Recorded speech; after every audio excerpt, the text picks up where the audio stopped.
there's no tomorrow. Weekend on the night, don't worry about a thing. Don't worry about a thing. Don't worry about it. Woo! 40 subscribers! That's amazing! I never thought Jera's vlogs would get this huge.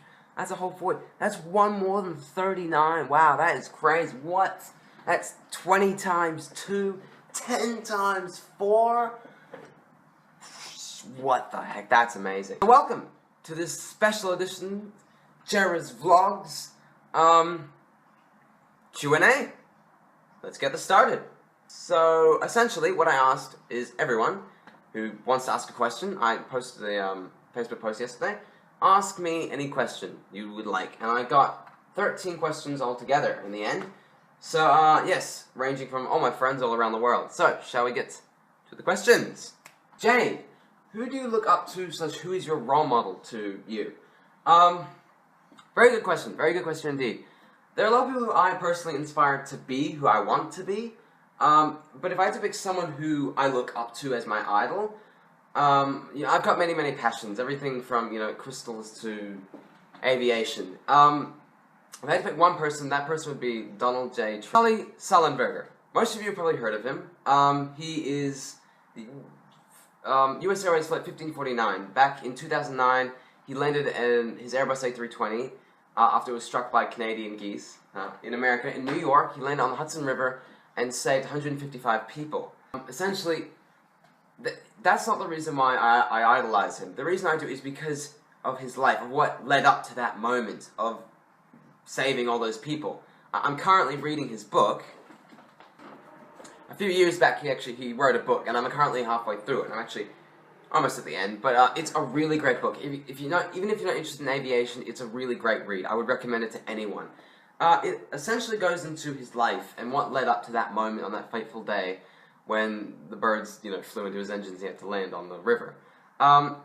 Essentially, what it is it teaches you that you don't have to be someone rich or famous or anything powerful to be a hero or to be someone who inspires other people. He was just a regular kid who, you know, liked aviation, eventually got into it, grew up, became a pilot, and he was just there in the right time at the right moment to do the right thing. I really look up to him because of that reason. He wasn't some really smart kid in school. He wasn't this really, you know, brilliant-minded person. He is very brilliant-minded, don't get me wrong, but you know what I mean. He wasn't any Einstein or anything like that.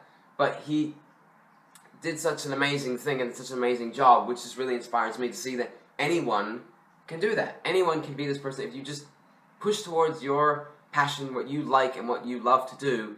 Somewhere along the way, I'm sure you'll affect someone else in a very magnificent, amazing way. So, who's my role model? Sully Sullenberger. Absolutely, 100%. Tyler asks, Julia Echo Romeo Alpha, please state your intentions. Can we please not talk in the photonic alphabet while we're just having a regular conversation, Tyler? No, if you don't know, Tyler's one of my infinite flight friends who I fly with online on my flight simulator. Next question. Liam asks, are you scared of the dark or of children? I'm terrified of the dark, and if you're a Doctor Who fan, you know why. Children, no, not so much. But you have children in the dark, then get the hell out of here. For God's sake. Next question. Why am I not surprised? James, do you believe you have free will? That is, the ability to make choices between potential options. Well, this is definitely a very intriguing question. I've actually devoted quite a lot of time to thinking about free will. Essentially what James is asking here is, if I've got the option of choice, or if everything's just predetermined, if everything's just a predetermined plan. For example, I have a choice to pick this up and drink this, right? It's great. But do I? What if that was already pre-constructed in the laws of the universe? What if that was always going to happen, and I'm just following through with it? Did I choose to do that, or was that always going to be in my mind? But see, then, essentially, you can also come back to, you know, where did that idea start? Obviously, James sent that idea through Facebook. I went through, I sat here, I wrote up my entire script on it, I then followed through, I then picked up that glass, and then I then drank it. So, is that all free will, or is that just all the same thing? Is it not free will, or is it? essentially, here's how I help with all this madness. Here's how I deal with it. So essentially, this is the concept of my free will. All of us don't have free will. Essentially, we all come to this final place in time where we die or where something happens or where I go over there and I drink that orange juice, right? That's the final plan. All of these is the free will. Essentially, we all have different paths to get to that final plan. So, say for example, here, James sends that question in, here I write the script, and here I answer it and drink it. Drink the orange juice. But maybe here, he doesn't send it in. Maybe my friend Max sends that question, right? So then, I still write the script, and then I still drink it. It's still the final plan. Here, maybe I never created Jera's vlogs, and none of this ever happened. I didn't ask that question.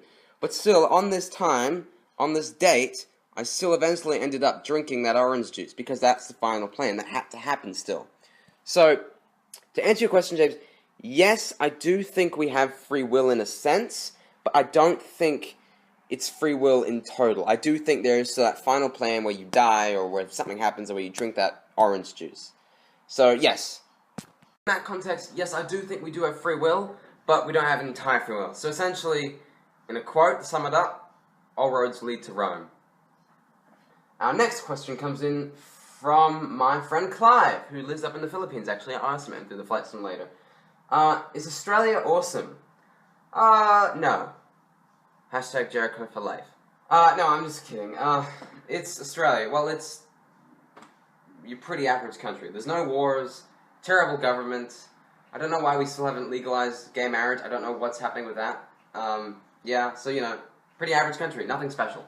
Other than that, I mean, I guess we got pretty nice weather. I mean, it's supposed to be 35 degrees today. Like, that's a pretty good day. But, yeah. Essentially, if you want to know more, just keep watching Jera's vlogs. That's pretty much the average life of Australian. Except with less barbecues, or shrimp, or surfing, or Vegemite. Tim Tams. I should eat some Tim Tams. What country do you like better? New South Wales or Queensland?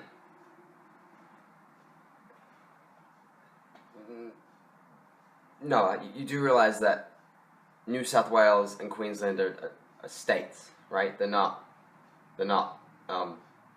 countries. Next question. Do you prefer cake or cookies? Do not worry. James, the other James, there's two James that answer. This is James Murray. It's never too late to ask that question. Cake or cookies? I do like my cake. My cake is good. It's, you know, you should try some of my cake that I make.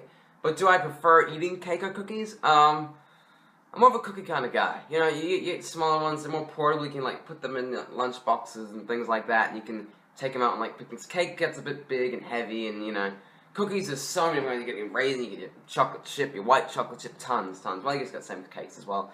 But I would have to go with, cookies. I'm a cookie kind of guy.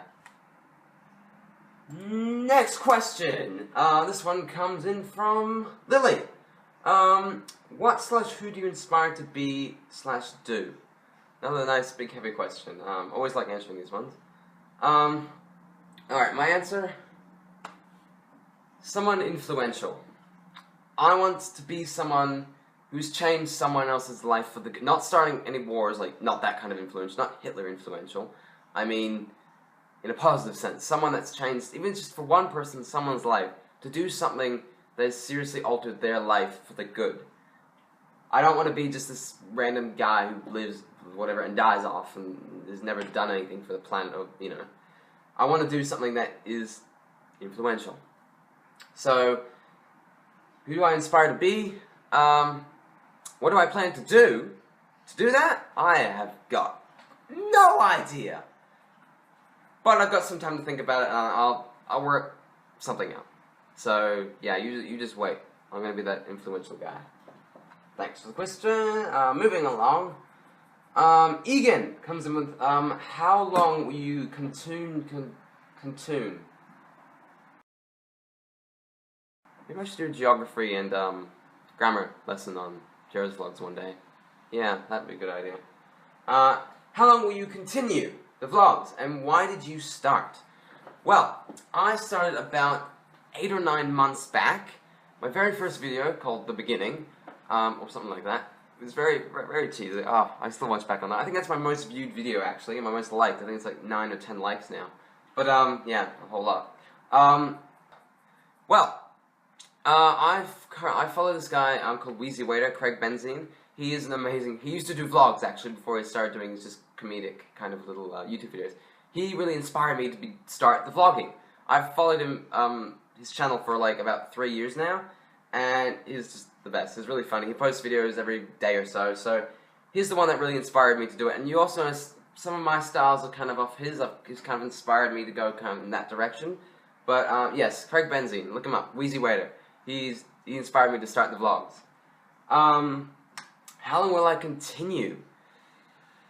Oh, I don't know. I know. I'll go ask myself in the future. 1 second, I'll be right back.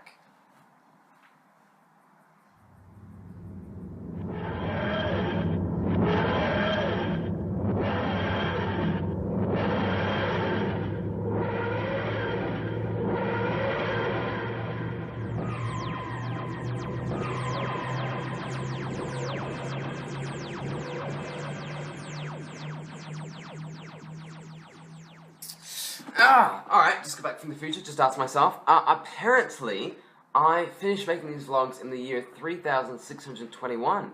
Yeah, I lived that long. Apparently, anti-aging technology gets really, really good in the next decade or so. There you have it. So yeah, stay tuned for Jera's vlogs, because we're going to be around for quite a while. Alright. Here's another question from Clive. What led you to like aviation? What led you into liking aviation? Well, ever since I was a kid, I've always loved planes. And I remember the day when I really just was fascinated by aircraft. It was the day that my dad was heading over to Australia. Obviously, we were back in Canada then. This was about 7 years ago. And he was flying out on an Air Canada -8. And I was just fascinated. I couldn't get my eyes off the plane as it just took off in the sky. And I loved all the things, you know, the seats. I wasn't there. I wasn't on the plane. But I just remember I was so fascinated by it. And I really think that was my turning point. That was when I was like, I love aviation. I love it so much. I would love to turn my career into it. But to become a commercial airline pilot, it's a lot of work. You really have to dedicate your entire life towards it. So I don't know if I could do that. I've got way too many interests and way too many things. But definitely, I'm going for my pilot's license next year, so I'll definitely have that. But yeah, that answers the question. Alright. I think that's the last question right then and there. Well, thanks for asking all my oh, hang on. Yeah. Yeah, he usually asks this question. Alright, sweet. We have one more question that's just come in. This is, from my other friend who lives in the Philippines. I got a lot of friends in the Philippines. We all fly on a flight simulator, so don't worry. But, essentially, who is your crush/girlfriend? Don't know why you'd be interested in that. Okay, now I know this is shocking. You're gonna want to sit down for this one. I don't have a girlfriend. I know, I'm just as shocked as well. I know. Now, who is my crush? I do have a crush. Come close now. I'll tell you. I have the biggest crush on